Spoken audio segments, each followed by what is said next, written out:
Hello दोस्तों, यदि आप भी क्लास 9th का 2 जुलाई को साइंस यानी विज्ञान का त्रैमासिक परीक्षा देने वाले हैं तो अभी की इस क्लास में क्लास 9th के लिए साइंस यानी विज्ञान के हम लोग सब्जेक्टिव क्वेश्चन आंसर देखेंगे 2 जुलाई त्रैमासिक परीक्षा के लिए। तो आप लोग इस क्लास में अंत तक बने रहिएगा। क्लास 9th के लिए 2 जुलाई को आप लोग का साइंस यानी विज्ञान का त्रैमासिक परीक्षा होने वाला है। तो साइंस का ऑब्जेक्टिव क्वेश्चन हम बता दिए हैं। अभी की इस क्लास में हम लोग साइंस यानी विज्ञान का सब्जेक्टिव क्वेश्चन आंसर देखेंगे। ये साइंस का क्वेश्चन पेपर है क्लास 9th क्वार्टरली एग्जामिनेशन जुलाई 2026, त्रैमासिक परीक्षा जुलाई 2026। साइंस का विषय कोड 112 रहेगा और समय 3 घंटा का मिलेगा। पूर्णांक 80 रहेगा। 80 नंबर का त्रैमासिक परीक्षा होने वाला है। तो सबसे पहले पेपर में खंड अ मिलेगा। खंड अ में आपसे ऑब्जेक्टिव क्वेश्चन पूछा जाएगा। खंड के बाद खंड ब मिलेगा। Section B. सेक्शन बी में सबसे पहले लघु उत्तरीय प्रश्न पूछा गया है, शॉर्ट आंसर टाइप क्वेश्चन। तो यहाँ पर फिजिक्स यानी भौतिक शास्त्र का लघु उत्तरीय प्रश्न पूछा गया है। 1 से लेकर 8 तक लघु उत्तरीय प्रश्न है। इनमें से किन्हीं 4 प्रश्नों के उत्तर देना है। तो क्वेश्चन देख लेते हैं, उसके बाद इसका आंसर भी देखेंगे और लास्ट में आपको बताएंगे कि आप लोग इसका PDF कहाँ से डाउनलोड कर सकते हैं। तो पहला नंबर क्वेश्चन है कि चाल और वेग में अंतर स्पष्ट करें। चाल और वेग में अंतर लिखना है। उसके बाद यहाँ पर 2 नंबर क्वेश्चन देखिएगा। 2 नंबर क्वेश्चन है यहाँ पर कि बल की परिभाषा दे, इसका SI मात्रक लिखे। बल की परिभाषा दे, इसका SI मात्रक लिखना है। उसके बाद है जब किसी छड़ी से एक दरी को पीटा जाता है तो धूल कण बाहर आ जाते हैं, कारण स्पष्ट करे। उसके बाद यहाँ पर 4 नंबर क्वेश्चन है कि गुरुत्वाकर्षण का सार्वत्रिक नियम को लिखे। उसके बाद है किसी वस्तु का द्रव्यमान, उसके भार और गुरुत्वीय त्वरण में क्या संबंध होता है। उसके बाद 6 नंबर क्वेश्चन है किसी वस्तु की गतिज ऊर्जा के लिए व्यंजक लिखे। उसके बाद 7 नंबर है न्यूटन के द्वितीय गति के नियम को लिखे। जड़त्व का नियम क्या है। उसके बाद दीर्घ उत्तरीय प्रश्न है। यहाँ पर 2 क्वेश्चन पूछा गया है। एक क्वेश्चन का उत्तर देना है। न्यूटन के तृतीय गति के नियम को लिखे और उसे एक प्रयोग द्वारा सत्यापित करे। उसके बाद यहाँ पर 10 नंबर है आर्किमिडीज का सिद्धांत क्या है, इस सिद्धांत के सत्यापन के लिए एक प्रयोग का वर्णन करे। उसके बाद केमिस्ट्री का क्वेश्चन है। यहाँ पर लघु उत्तरीय प्रश्न 11 नंबर क्वेश्चन है कि उदाहरण के साथ पदार्थ की परिभाषा लिखे। ठोस एवं द्रव में कोई 2 अंतर लिखे। उसके बाद है तत्व की संयोजकता क्या है, अणु की परिभाषा लिखे। उसके बाद है पदार्थ के मोल से आप क्या समझते हैं। उसके बाद है समभारिक क्या है, ओजोन स्तर हमारे लिए क्यों उपयोगी है, CNG क्या है। उसके बाद दीर्घ उत्तरीय प्रश्न पूछा गया है। 2 क्वेश्चन है, एक क्वेश्चन का उत्तर देना है।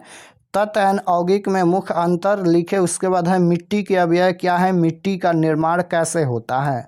उसके बाद बायोलॉजी का क्वेश्चन है, लघु उत्तरीय प्रश्न। यहाँ पर क्वेश्चन नंबर 21 है कि जीन को आनुवंशिक इकाई क्यों कहते हैं। उसके बाद है लसिका क्या है, लसिका क्या है, संयोजी ऊतक क्या है, इसके 2 उदाहरण दे।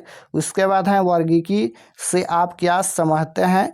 वर्ग मैमेलिया के 4 विशेष लक्षणों का उल्लेख करें। उसके बाद है प्रोटिस्टा में किस प्रकार के जीवों को सम्मिलित किया गया है। उसके बाद है WHO के अनुसार स्वास्थ्य की परिभाषा क्या है, किन्हीं 2 श्रमिक पशुओं के नाम लिखे। उसके बाद यहाँ पर तो इस तरह से क्वेश्चन पूछा गया है। चलिए इसका उत्तर यहाँ पर देख लीजिए। यहाँ पर ये पहला नंबर क्वेश्चन का उत्तर लिखा गया है। ये फर्स्ट क्वेश्चन जो पूछा गया था कि चाल और वेग में अंतर लिखे, तो यहाँ पर अंतर लिखा गया है। सबसे पहले चाल यानी स्पीड में आपको लिखना है कि किसी वस्तु द्वारा एकांक समय में तय की गई दूरी है। चाल क्या होता है, तो किसी वस्तु द्वारा एकांक समय में तय की गई दूरी को चाल कहा जाता है। और यह बताती हैं कि वस्तु कितनी तेज चल रही हैं, यानी चाल बताती हैं कि यह बताती हैं, यानी यह बताती हैं कि वस्तु कितनी तेज़ी से चल रही हैं और यह एक अदिश राशि है। चाल क्या है? तो चाल एक अदिश राशि है। उसके बाद वेग में यहाँ पर लिखना है कि किसी निश्चित दिशा में वस्तु द्वारा एकांक समय में तय की गई दूरी या विस्थापन है। यह गति के साथ साथ उसकी दिशा को भी बताती है और यह एक सदिश राशि है, यानी वेग यहाँ पर सदिश राशि है।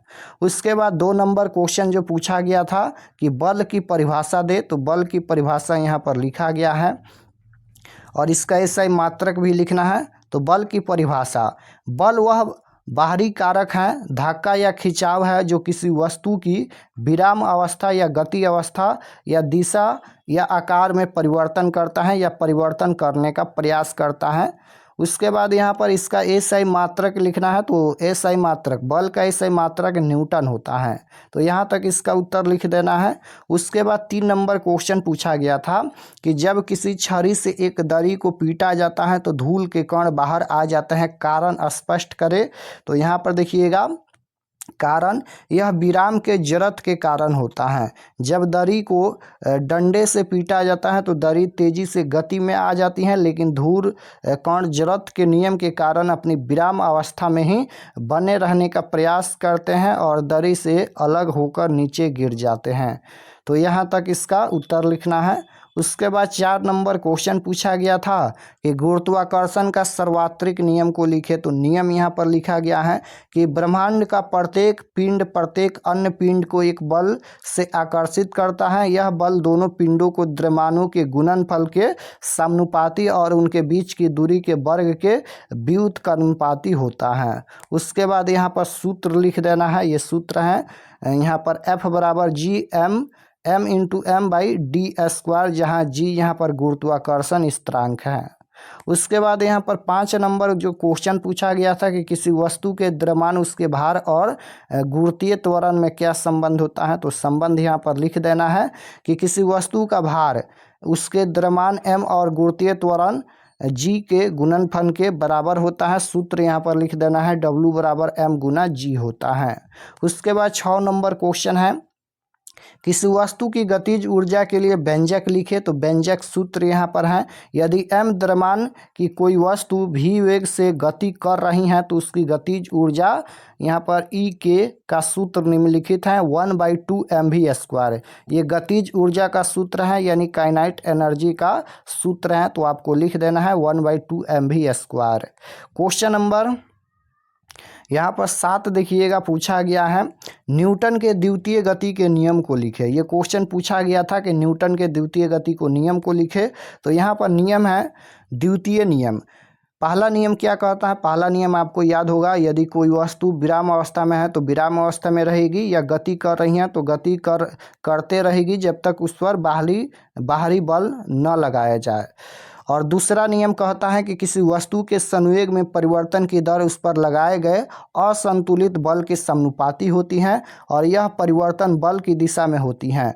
तो गणितीय रूप F बराबर m गुना a लिख देना है, यानी बल बराबर द्रव्यमान गुना त्वरण होता है। ये हो जाएगा न्यूटन के द्वितीय नियम। उसके बाद यहाँ पर 8 नंबर क्वेश्चन है कि जड़त्व का नियम क्या है। जड़त्व का नियम ये न्यूटन का प्रथम गति का नियम भी है।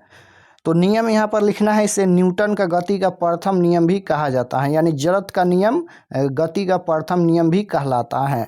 इसके अनुसार यदि कोई वस्तु विराम अवस्था में है, अभी हम बताए हैं कि यदि कोई वस्तु विराम अवस्था में है तो वह विराम अवस्था में ही रहेगी और एक समान से वह गति कर रही हैं तो गति अवस्था में ही रहेगी जब तक उस पर बाहरी बल न लगाया जाए। तो वहीं लिखा गया है, इसे न्यूटन का गति का प्रथम नियम भी कहते हैं। इसके अनुसार यदि कोई वस्तु विराम अवस्था में है तो वह विराम अवस्था में रहेगी और यदि वह एक समान गति से सीधी रेखा में चल रही हैं तो वह गति में ही रहेगी जब तक कि उस पर कोई बाहरी बल न लगाया जाए। तो यहाँ तक हो जाएगा, ये न्यूटन का प्रथम नियम या फिर जड़त्व का नियम है। तो यहाँ पर लिखना है, यानी वस्तुएं अपनी गति की अवस्था में किसी भी परिवर्तन का विरोध करती हैं, ये लिख देना है। उसके बाद 10 नंबर क्वेश्चन का उत्तर यहाँ पर लिखा गया है, देख लीजिए। यहाँ पर ये 10 नंबर क्वेश्चन का उत्तर है और ये दीर्घ उत्तरीय प्रश्न है यहाँ पर। उसके बाद 11 नंबर क्वेश्चन है, यहाँ पर उदाहरण के साथ पदार्थ की परिभाषा लिखे। उदाहरण के साथ पदार्थ की परिभाषा को लिखना है। तो परिभाषाएं यहाँ पर हैं। ऐसी कोई भी चीज़ जो स्थान घेरती हैं, आयतन होता है, जिसमें द्रव्यमान होता है और जिसे हम अपने ज्ञानेंद्रियों द्वारा महसूस कर सकते हैं, उसे पदार्थ कहते हैं। तो यहाँ तक लिख देना है। उदाहरण के लिए देखिए, लकड़ी है, पानी है, हवा है, लोहा है, बर्फ़ है, ये सभी पदार्थ का उदाहरण है। उसके बाद है कि ठोस एवं द्रव में कोई दो अंतर लिखे। ठोस एवं द्रव में अंतर लिखना है। तो यहाँ पर अंतर लिखा गया है, ये ठोस है, यहाँ पर ये द्रव है। तो गुण यहाँ पर सबसे पहले आकार और आयतन के बारे में लिखना है। ठोस में इसका आकार और आयतन दोनों निश्चित होता है, यानी ठोस का आकार और आयतन दोनों निश्चित होता है, लेकिन द्रव इसका आयतन निश्चित होता है लेकिन आकार निश्चित नहीं होता है, यह बर्तन का आकार ले लेता है। उसके बाद यहाँ पर कणों के बीच आकर्षण, तो इसके कणों के बीच आकर्षण बल बहुत कम होता है, यहाँ पर बल बहुत मजबूत होता है, इसके कारण के बीच आकर्षण बल ठोस की तुलना में कमज़ोर होता है। तो यहाँ तक लिख देना है, यहाँ पर ठोस और द्रव में अंतर। उसके बाद 13 नंबर क्वेश्चन देखिएगा, यहाँ पर है कि तत्व की संयोजकता क्या है। तत्व की संयोजकता पूछा गया है। तो तत्व की संयोजकता के बारे में लिखना है। किसी तत्व की संयोजकता उसकी रासायनिक संवेग करने की क्षमता को कहलाती है। सरल शब्दों में कोई परमाणु स्थिर होने के लिए जितने इलेक्ट्रॉन साझा ग्रहण या त्याग करता है उसे उसकी संयोजकता कहते हैं। जैसे हाइड्रोजन की संयोजकता 1 और ऑक्सीजन की 2 होती हैं। उसके बाद 14 नंबर है, अणु की परिभाषा दे। तो यहाँ पर उत्तर है, 2 या 2 से अधिक परमाणुओं के समूह को अणु कहते हैं जो आपस में रासायनिक बंध द्वारा जुड़े होते हैं। यह किसी तत्व या यौगिक का वह सबसे छोटा कण है जो स्वतंत्र अवस्था में रह सकता है और जिसमें उस पदार्थ के सभी गुण मौजूद होते हैं। जैसे जल का अणु H2O या ऑक्सीजन का अणु O2 होता है। उसके बाद 17 नंबर क्वेश्चन है, यहाँ पर ओजोन स्तर हमारे लिए उपयोगी क्यों है। तो इसका उत्तर यहाँ पर है, ओजोन परत सूर्य से आने वाली हानिकारक पराबैंगनी किरणों को अवशोषित करके पृथ्वी तक पहुंचने से रोकती है। यदि ये किरण सीधे पृथ्वी पर पहुंचे तो मनुष्य में त्वचा का कैंसर, मोतियाबिंद जैसी बीमारी हो सकती है और पर्यावरण को भारी नुकसान पहुंच सकता है। इसलिए यह हमारे लिए सुरक्षा कवच की तरह उपयोगी है। उसके बाद 20 नंबर है, मिट्टी के अवयव क्या है, मिट्टी का निर्माण कैसे होता है। तो देख लीजिए, ये लिख लीजिएगा। अभी हम आपको बता देंगे इसका PDF कैसे डाउनलोड कर सकते हैं। PDF डाउनलोड करके आप लोग ये सभी क्वेश्चन देख लीजिएगा। उसके बाद जीव विज्ञान यानी बायोलॉजी का लघुत्तरीय प्रश्न है। पूछा गया था कि जीन को आनुवंशिक इकाई क्यों कहते हैं। तो इसका उत्तर यहाँ पर लिखा गया है। उसके बाद है, संयोजी ऊतक क्या है, इसके उदाहरण दे। तो संयोजी ऊतक वे ऊतक हैं जो शरीर के विभिन्न अंगों और अन्य ऊतकों को आपस में जोड़ने, सहारा देने और उन्हें अपनी जगह पर बनाए रखने का कार्य करते हैं। उदाहरण के लिए देखिएगा, यहाँ पर रक्त हो गया, अस्थि या हड्डी हो गया। उसके बाद है, वर्गीकी से आप क्या समझते हैं। तो इसका उत्तर यहाँ पर लिखा गया है, वर्गीकी जीव विज्ञान की वह शाखा है जिसके अंतर्गत जीवों की पहचान, उनका नामकरण और उन्हें समानताओं व असमानताओं के आधार पर विभिन्न समूहों में वर्गीकृत किया जाता है। इसके जनक कैरोलस लिनियस हैं। तो यहाँ तक लिख देना है। उसके बाद है, रक्त एवं लसिका में अंतर। यहाँ पर देखिएगा, रक्त एवं लसिका में अंतर लिखना है। तो अंतर यहाँ पर लिखा गया है, देख लीजिए, ये लसिका हो गया और ऊपर रक्त है। उसके बाद यहाँ पर 30 नंबर ये क्वेश्चन है, टीकाकरण क्या है। तो इसका उत्तर यहाँ पर लिखा गया है। चलिए हम आपको बता देते हैं, आप लोग इसका PDF कहाँ से डाउनलोड कर सकते हैं। डाउनलोड करके आप लोग सभी क्वेश्चन को याद कर लीजिएगा।